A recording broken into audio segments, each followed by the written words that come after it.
Dude, congratulations, by the way. Brand new show, Still the King, new single. You're having a good old time right now. Having a big time. Tell me about the show, because I watched the first 4 episodes. I was laughing. It's a lot of fun. Good. Did you laugh? I did laugh. I good. liked it. Cause I especially like the parts with you being the preacher and all the hijinks you get into. Pretty crazy. How's this whole show come about? Long story short, my grandfather was a Pentecostal preacher and was raised there in his church. He died when I was 12.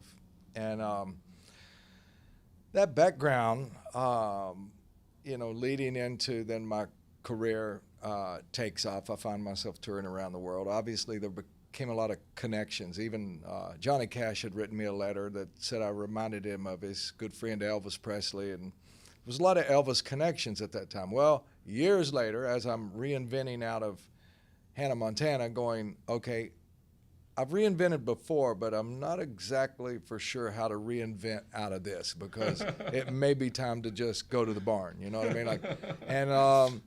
But it kind of hit me. I was on tour down in the South.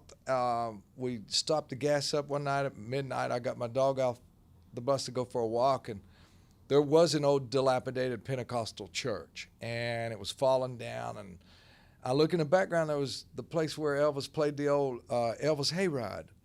And I go, wait a minute, a dysfunctional Elvis impersonator who lies his way into that church as the preacher.